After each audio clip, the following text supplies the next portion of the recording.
سلطان قلبم. سرورم، بعضی‌ها نگرانتونه. وای بریم.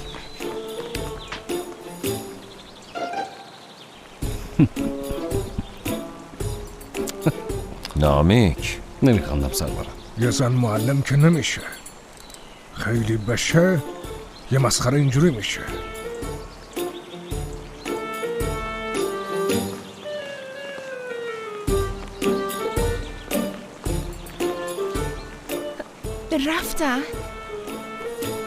رفتن دارن میرن. این همه گفتم نگاه نکن. همشون تو رو دیدن. بدتر از همه این که پادشاهم تو رو دید. خیلی بد شد که منو دید. الان حتما فکر میکنه به اون نگاه میکردم. زنده باد پادشاه! زنده باد پادشاه! زنده باد پادشاه! زنده باد پادشاه! زنده باد پادشاه! زنده باد پادشاه! ظاهر به کت خدا بگو کسی شکایتی نداشته باشه. اطاعت امر. زنده باد پادشاه! زنده باد پادشاه! پادشاه! زنده باد پادشاه! اگه اجازه بدید از شیرینیام تقدیمتون کنم. من معذرت میخوام اگه خطایی کردم. فقط شیرینی تعارفتون کردم. سرزنشش نکنید وایسید. بیا جلو ببینم. فکر کنم تو میخوای پادشاه چاق بشه ها؟ ببخشید سرورم. حالا که اینقدر اصرار میکنی یه دونه بده بخورم. یعنی چری منتظر دستور شماست قربان؟ دستور بدین آشوب شروع. هنوز نه آقا خلید. وقت اونم میرسه. من فکر بهتری دارم. مردم از آشوب ینچوری خسته شدن. میبینی چقدر برای محمود ارزش قائلن؟ نوش جان سرورم. سرورم بهتره دقت کنیم اول من بچشم. تو هم مثل من چشم داری، ظاهر داری میبینی. بذار بخورم.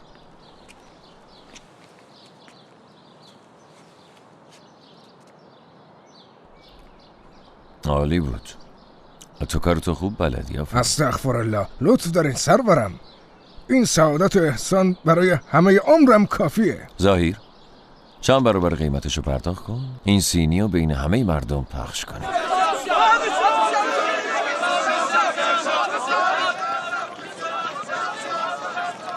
اول از همه باید این محبت مردم رو از بین ببریم. حق با شما سلطانم، ولی این ممکنه؟ مردم سلطانو خیلی دوست دارن. البته که ممکنه. تو فکر کردی فرانکا برای آزادی آشوب کردن؟ اگه میخوای مردم آشوب کنن باید گشنه بمونن. متوجه نشدم سلطانم. گشنه نگه داشتن؟ پایتخت به این بزرگی مگه گشنه میمونه؟ میمونه خالد آقا، میمونه. اگه حرفامو مو به مو انجام بدی میمونه. اول با آقا فتا صحبت میکنی. آدمای مورد اعتمادشو جمع کنه. آدماش به شکل راهزن همه کاروانایی که از آنادولو میان تسخیر میکنن.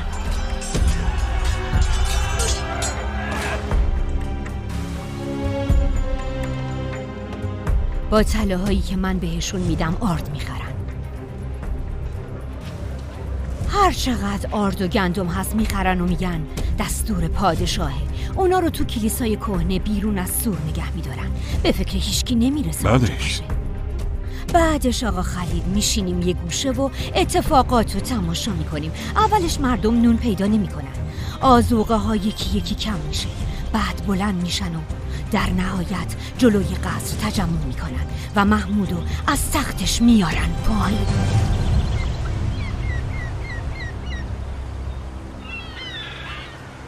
سرورم، کاروان‌هایی که از آنادولی آذوقه میارن مورد حمله راهزن‌ها واقع شدن.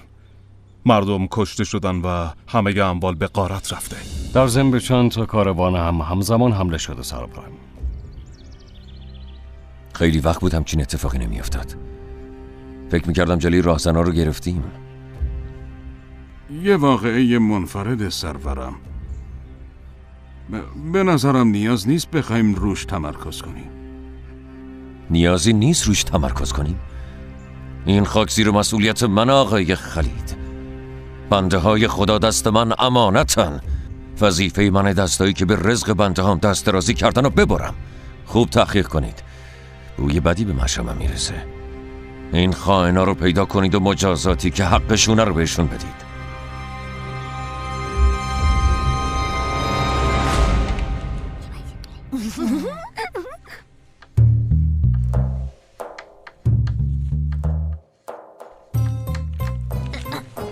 بدش به من، بدش به کسی معنی اینو میدونه؟ بدش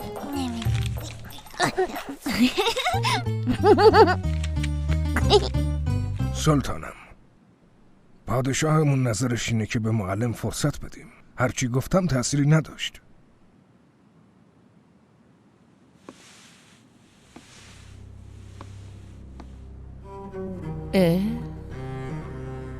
که اینطور پادشاه به درس بچه‌هاش خیلی اهمیت میده سلطانم. اگه از من میپرسید، هنوز اعتمادش به معلم کامل نیست.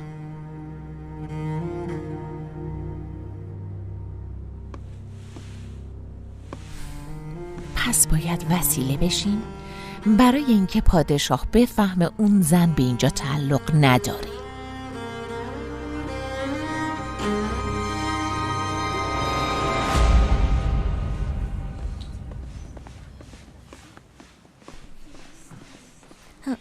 شازده خانم داره میاد.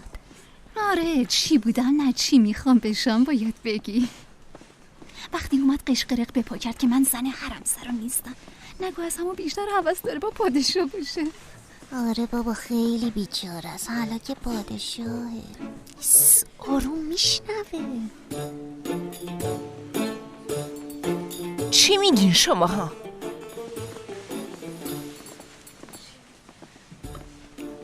مگه غیر از اینه؟ اگه میتونی این کار کن.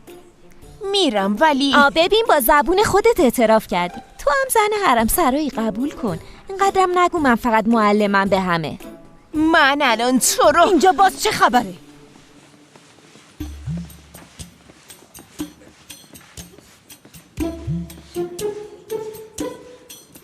نشنیدین با شما چه خبره؟ خب از خانم معلم بپرس. معلم گفتم ببخشید، باید میگفتم زن حرم سرا. منو نگاه کن. آنا، گوشم با توه. موضوع چیه؟ هیچی، مسئله نیست جفری کافه. خوبه، اگه مسئله نیست هر کی بره دنبال کارش. زود باشین.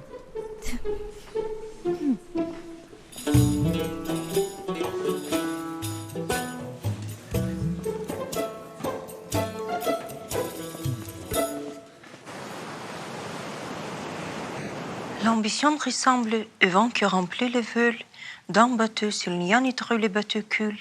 S'il n'y en est pas assez, le bateau n'avance pas.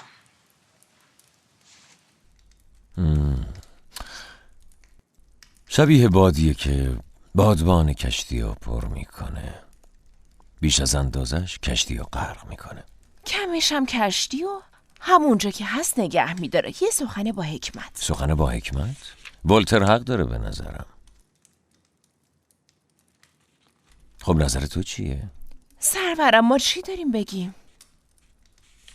هیچ اعتراضی نداری؟ مثل که تو خیلی خوشت میاد با من کل کل کنی. هاشا سرورم، اگه اجازه بدی ادامه بدیم.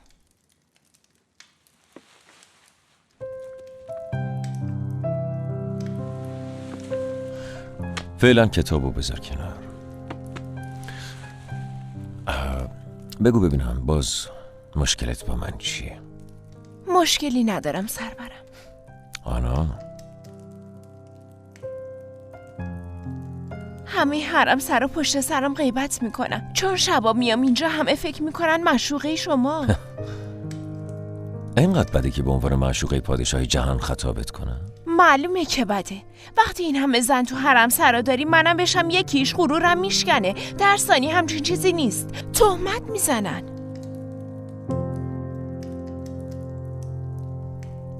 الان مشکلت اینه؟ خب معلومه. وقتی همه اینجوری پشت سرم حرف میزنن چطوری احترام خودم رو حفظ کنم؟ اجازه بدین دلیل اصلی این که میام اینجا رو توضیح بدم بهشون. آنا، راجع به این قبلا حرف زده بودیم. هیچکی نباید بدونه که به من درس میدی. شما فقط به فکر خودتون هستید. فقط به خودم فکر میکنم ها؟ من برای اینکه تو رو اینجا نگه دارم با چه چیزایی کلنجار میرم، تو به چه چیزایی گیر میدی؟ چرا اینقدر سخته؟ خسته شدم از این قاعده های بی مورد.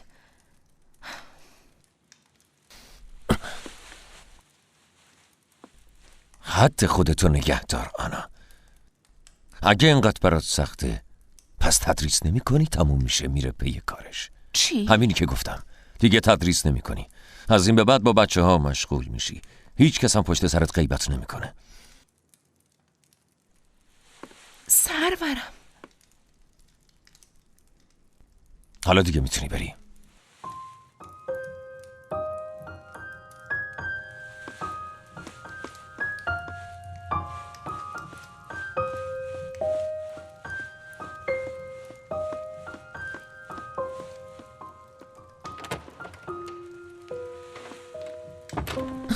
گلزار، دیر شد، نه کسی میاد نه کسی میره. پادشاه نخواست که من برم پیشش؟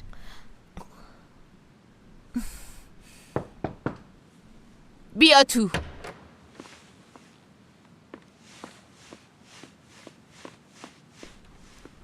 زود باش، تعریف کن. سلطانم، پادشاه امشب معلمو دعوت کردن به اتاقشون. نگو که رفت. باشه نمیگم.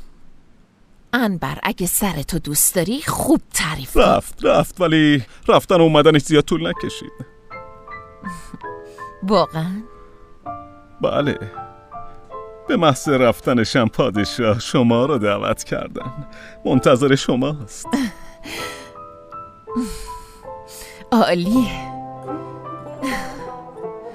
بالاخره همه چیز داره مثل قبل میشه.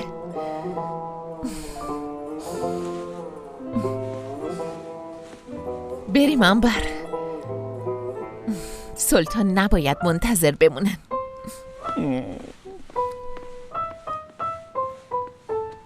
پس تدریس نکن. نه که خیلی هم دلت میخواد. من یکم زیاده روی کردم انگار. آره.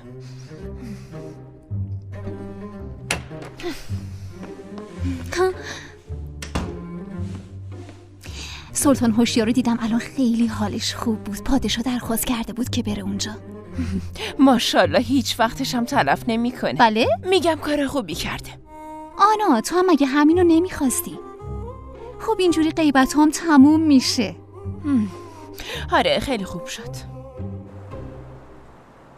پادشاه هنوز هیچی نمیدونه، ولی به یه چیزایی شک کرده. اون جاهایی که به کاروانها حمله شده رو داره بررسی میکنه. هیچ مدرکی پیدا نمیکنن. دقیقاً همینطوره سلطانه. هیچ اثری به جا نمونده. عالیه. امروز شهر رو یکم گشتم. باید میدیدین چند تا نونوایی بسته بود. میوه و سبزی هم که از همین حالا قیمتش خیلی گرون شده. پس کم مونده مردم صداشون در بیاد. آره؟ شک نکنید سرورم.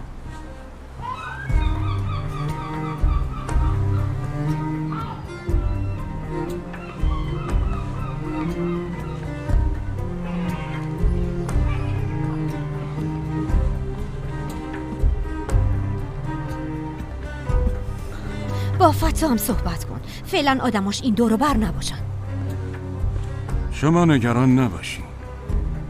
همه چی توی پنهانکاری بزرگ پیش میره.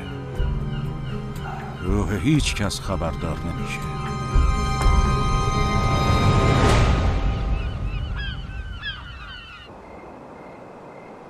فوری رفت تو قیافه. پس هیچ مهم نیست براش درسایی که دادم.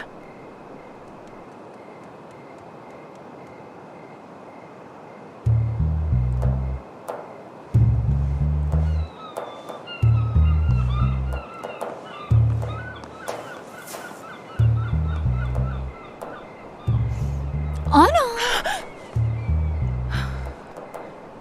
جانم، تو اتاق پادشاه میپایی؟ چه ربطی داره؟ من دارم به کشتیایی که میگذرن نگاه میکنم. ببین دارم نگاه میکنم، ولی الان رد نمیشن. سبحان الله. ببین سرما میخوری یا بیا تو. باشه منم میام، یکم دیگه میام.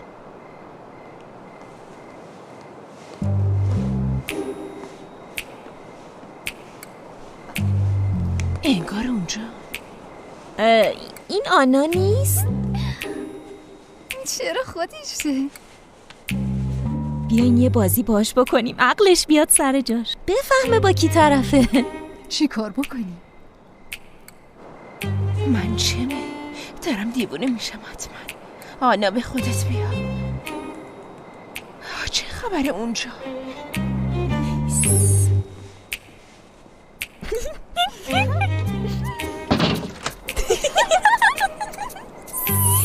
چه خبره؟ شما دارین چه کار میکنین اونجا؟ در رو باز کنین. صدا اومد یا پرنده داشت جیک جیک میکرد. وای بلند.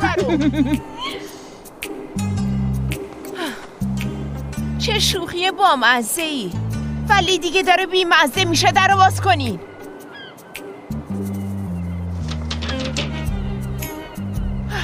کسی نیست؟ کسی نیست؟ انبر آقا، آی پری، بالاخره یکی میاد.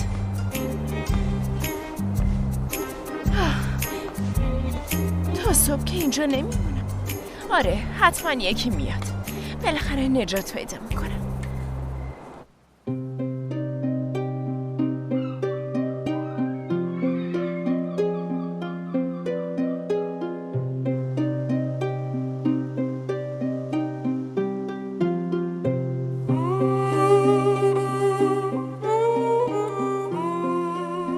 حسرتتون مثل کوه شده بود، دلتنگتون بودم.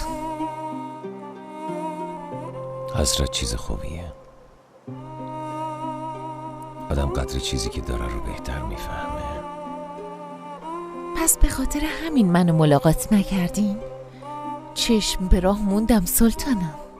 این چند وقت خیلی سرم شلوغ بود. خب اما الان که اینجایی. خب شاهزادم چطوره؟ خوبه، ولی از معلم شاکیه. بازم خانم معلمه؟ اون چرا شاکیه؟ میگه درس نمیخونن؟ به نظرم عبدالحمید براشون کفایت میکنه. من با چشمای خودم دیدم درساشون پیش نمیره. واقعا نمیدونم چجوری میخواد ادامه بده. اینجوری نمیشه. آقایونم شاکیه.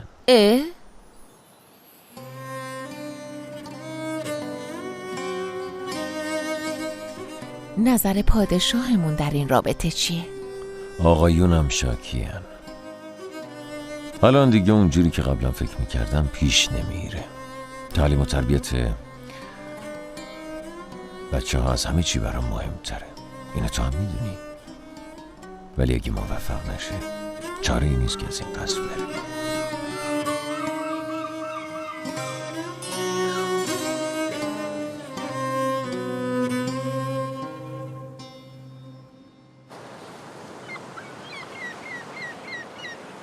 چقدر دیگه باید منتظر بمونیم ها؟ برای چی؟ حالا که منتظر نشیم نونوایی رو بستیم، نون نداریم، آردم تموم شده. بزنید به چاک. یعنی چی آرد تموم شده؟ گشنمونه گشنه. همینجوری داریم میگردیم، هیچ چیز نه آرد نه نون. مردم گرسنه نگه داشتین، چرا این کارو میکنید؟ سلطان اسما عجب زنیه. این مردم 2 روز دیگه جمع میشن دم قصر. ای بابا مگه ما جونمون از سر راه بودیم؟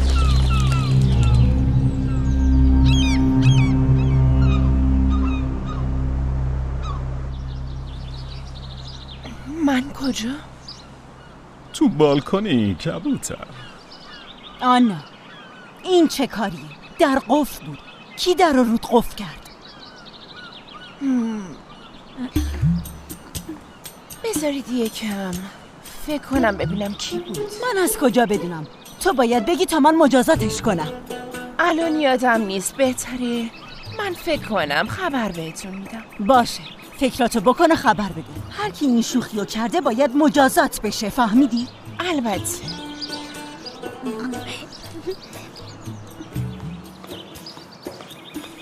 شما هم برین تو. هوام که سرده، کاش حداقل سرما نخوره.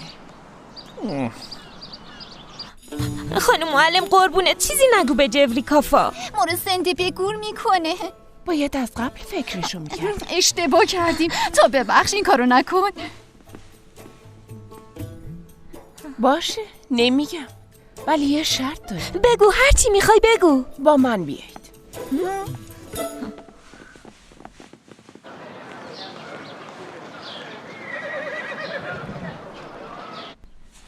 از آنا خبر داری؟ نه هنوز. برای اینکه عادت کنه یه مدت به حال خودش گذاشتم. یعنی حالش خوبه؟ اگه یه بلایی سرش اومده باشه چی؟ نادیا، آنا دختر عاقلیه، میدونی که میتونه از پس خودش بر بیاد. تو نگران نباش. امروز میرم قصر، وقتشه که مخبر کوچیکمو بهت یادآوری کنم.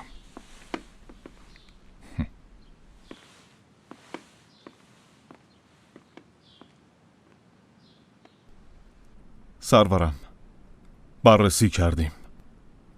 هیچ ردی از راهزنایی که به کاروانها حمله کردن پیدا نکردیم. یعنی چی موسا؟ یعنی این آدم آب شدن رفتن تو زمین؟ سرورم، از عمده فروشا هم هرچی آرد و گندم بوده همه رو خریدن. کی خریده پاشا؟ پرسیدم، گفتن به اسم پادشاه ازشون خریدن. گفتن امر پادشاه. یه عده میخوان تو شهر آشوب بپا کنن. مشخصه که میخوان منو از تختم پایین بکشن. ولی کی جرأت این کارو کرده؟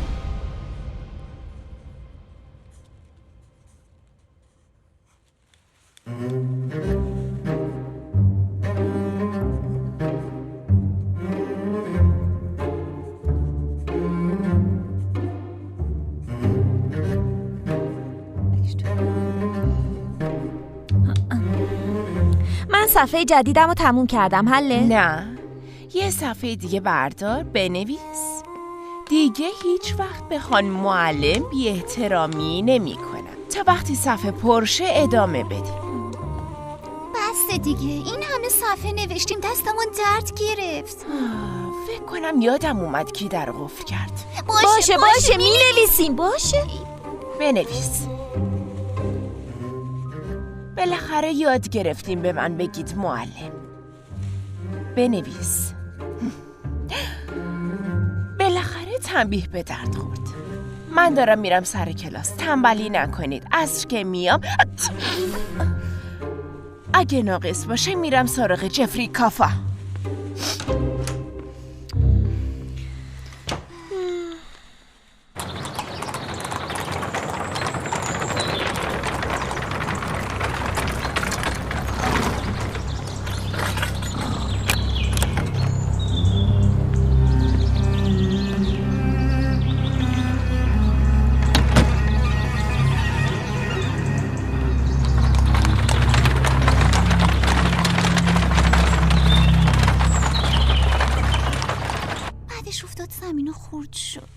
همون آینه که خیلی دوستش داشتی. صبح بخیر بچه ها. رو که خیلی دوستش داشتی. دیگه هم پیدا میخوایی چی کار کنی پس؟ ناراحت شدم. امروز ضمیرها رو یاد میگیریم. برای اینکه جمله بسازید اونا رو باید یاد بگیریم. اول باید بدونیم اینا چی هستن.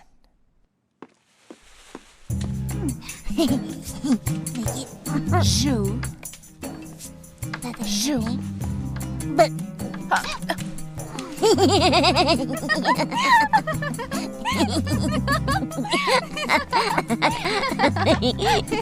خیلی خوب.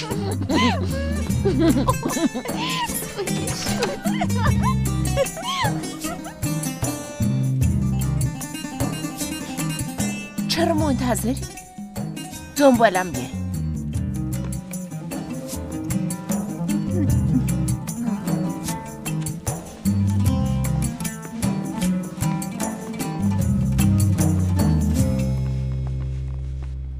بعضی از روسایی که تو استانبول تجارت میکنن میگن که تاجرات تو اسکله از طرف ینیچری مالیات گرفته شده ازشون.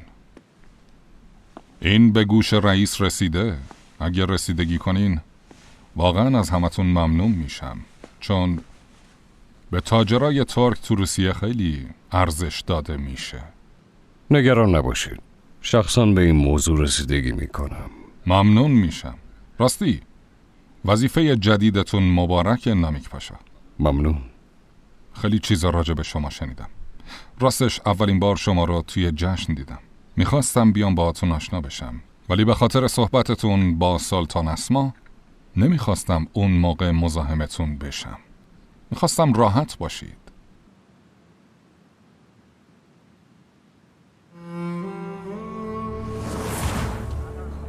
نامیک پاشا؟ سلطانم.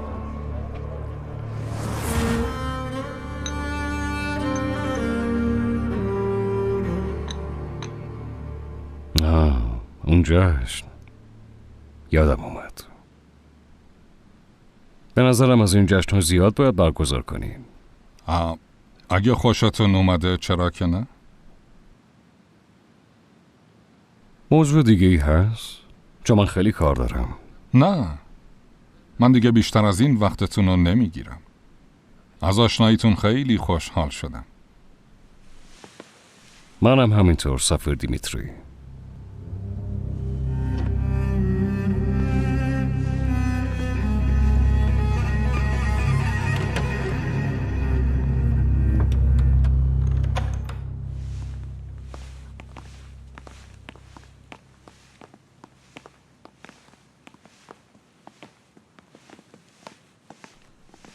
این شمشیر مال کیه؟ کسی میدونه؟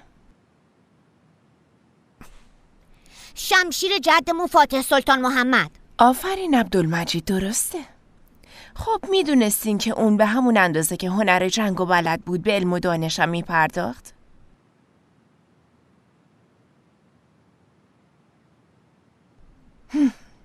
منم همینطور حد زده بودم. سلطان محمد وقتی تو 19 سالگی برای بار دوم به تخت نشست 7 زبان بلد بود. یونانی، عربی، فارسی، لاتین و رومی رو بی عیب و نقص حرف میزد. تو علم و فلسفه اطلاعات زیادی داشت.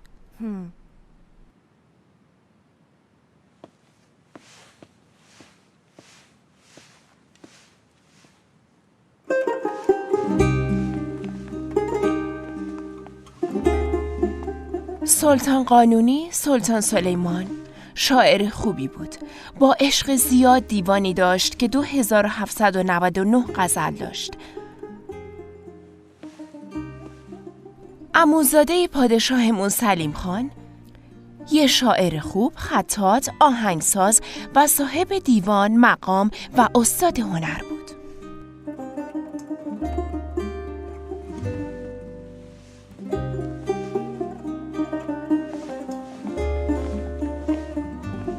پدرمون و سرورمون سلطان محمود خان خطاط بسیار عالی و آهنگساز است. هرچی هم تو دنیا اتفاق بیفته با علاقه پیگیر میشه. البته که بچه این و باید بخندین و بازی کنید، ولی دیگه وقتی انتخاب کردنه. دنبال روی این حاکمان بزرگ میخواین باشین یا اینکه جهالت و بتالت به نظرتون جذاب تره؟ خوب فکراتون رو بکنید و فردا تصمیمتون رو بگیرید و بیاین سر کلاس.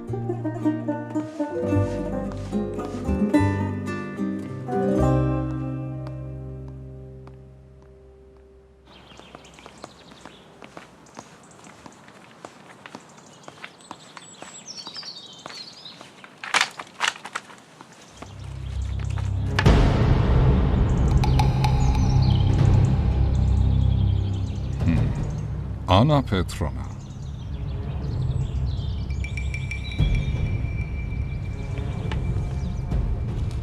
چه سورپرایز بزرگی، چه تصادف خوبی. اکسلنس، اینجا چی کار میکنی؟ فکر کردین مخبرم و اینجا ولش میکنم و فراموشش میکنم؟ چی میخوای؟ تونستین به پادشاه نزدیک بشین؟ من فقط یه معلمم و حد و مرزی دارم. من نمیتونم اکسلانس. باید بتونیم. باید سریع اون حد و مرز از بین ببری. سلطان به طور کامل باید بهت اعتماد کنه. میدونم. بهتره بریم. یعنی میدونی که غیر از این بشه چه اتفاقی میافته؟